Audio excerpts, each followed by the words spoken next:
Now, the South African National Roads Agency, SANRAL, has awarded 3 mega contracts to Chinese firms, and South African construction firms have raised some questions around the way decisions were made.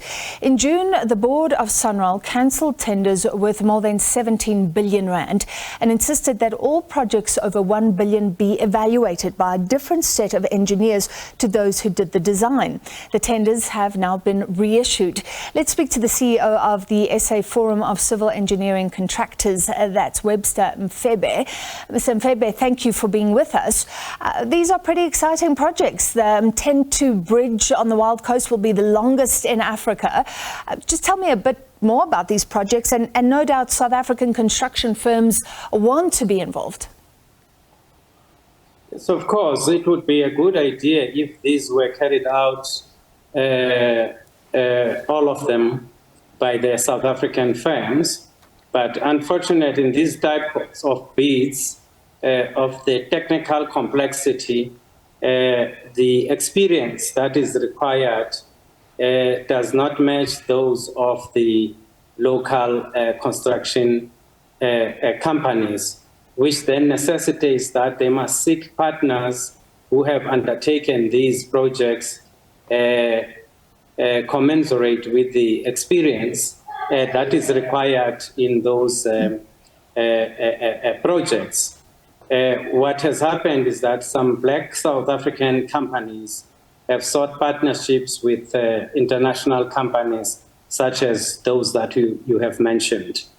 Ideally, it would be a nice thing if this was done by South African companies, but truth be told that we, our own companies, participate globally and win awards across the globe. And the recent one is the Lesotho projects that 1 day ago, they were announced 3 South African companies, 1 Lesotho company, and 2 Chinese companies. So when it happens on our soil, the question that we should be asking is whether the bidding process was fair. It was based on the 5 principles enunciated in the Constitution and the PFMA, in which case I would raise 2 of fairness and competitiveness, which I've raised before, that given the fact that the previously cancelled contracts had taken no less than 3 months to prepare, then if they were advertised for a month only, you would not give a fair playing field, a level playing field for all those who would have liked to participate and get international partners, funding partners, and subcontracting partners within such a very short space of time. Of course, they were adjudicated by DBSA, whose integrity is beyond reproach within the timelines that were set by the board. If those who won the contract satisfied the pillars of public procurement, which are the foundational constitutional principles, in addition to the specification, then it's fine. But I still have concerns about whether the level of the playing field was such that all the 5 pillars would remain standing. All right, so you don't like the timeline. The CEO of Consulting Engineers, Chris Campbell, has also said that it's strange that the winning bid for the M10 bridge in the Wild Coast came in so close to the previous round, the lowest bid. In fact, it has gone up, but people are saying, does it really encompass the new rates for steel and concrete and things like that? Do you have any concerns about the viability of the prices here? Of course, I do have concerns, and in fact, I have articulated that even before these awards were made known.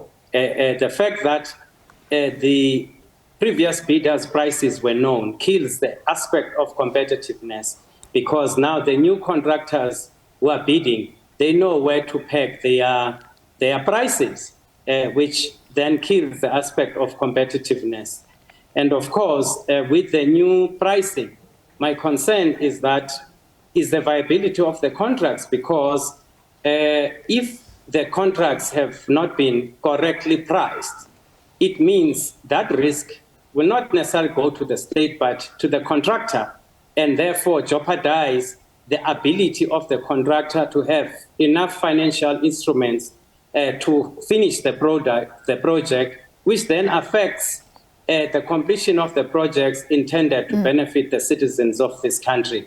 The correct pricing of the project is very key in this whole thing, because we have lived experience of some of our own big JSE-listed companies pricing wrongly, incorrectly projects overseas and suffered losses northwards of $500 million. So the correct pricing is very key in the whole thing. So, and it is true. And let's just look at, if you don't mind, this specific example. So the bridge went to China Communications Construction Company.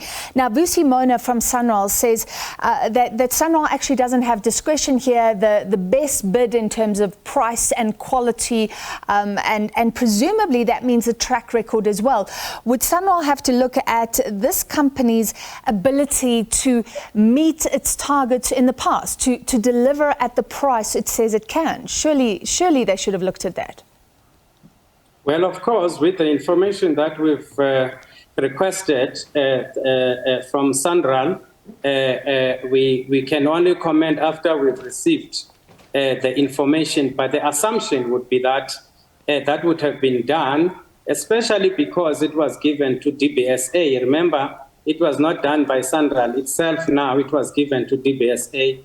DBSA, with its experience in infrastructure procurement, it should have taken into consideration those. That is, of course, an assumption that I would make, that they would have looked at all the areas, including the empowerment aspects, where the South African legislation is very strict in terms of local empowerment.